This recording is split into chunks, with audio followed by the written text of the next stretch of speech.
Starting this learning log process, I only knew two things for certain. One, that the mental health status of our students is becoming more varied as well as more evident within the classroom, and that it falls under our responsibility and duty of care as teachers to know how to provide the correct support for that student.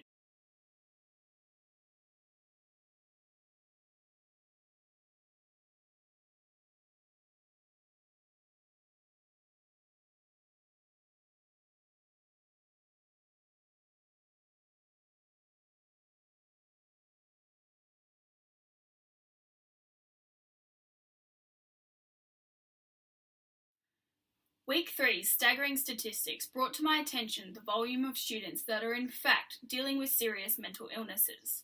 I knew it was a contributing factor, but to see it in basic statistics was confronting but rather informative.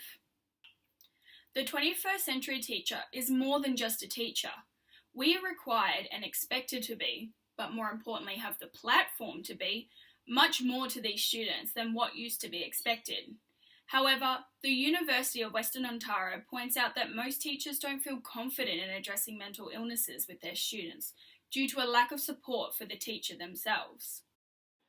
Throughout my research, one practice I came across was the Reggio Emilia approach, which recognises the environment as a third teacher.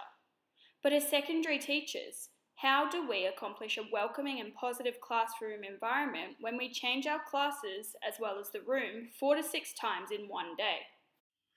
Well, the answer is simple.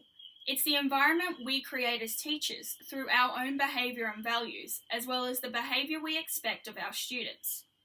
We can create a supportive and engaging learning environment by showing our students we are interested in them as the person they are.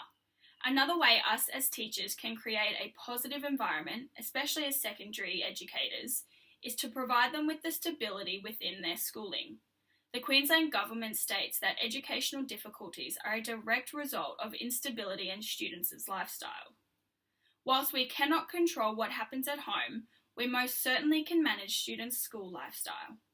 Approximately 25 to 50% of teachers within their first 3 years of teaching leave due to occupational stress as a result of not feeling competent in addressing and supporting students with mental health illnesses.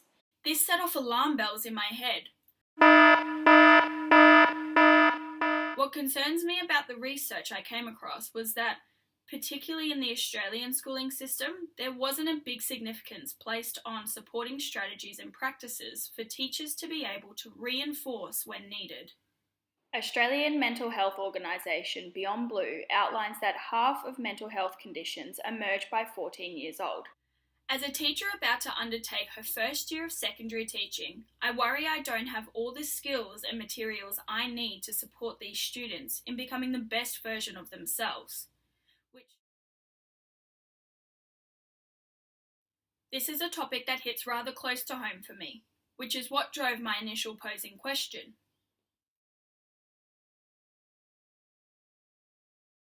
Further extending upon this brief research topic, I would like to see what is being done in schools for the faculty to support students with various mental illnesses, as I begin to be more and more involved in school communities. I can see this topic being an ongoing interest of mine, as it already has been for numerous years, but ultimately being the forefront of a much needed support system that is currently lacking in the schooling system.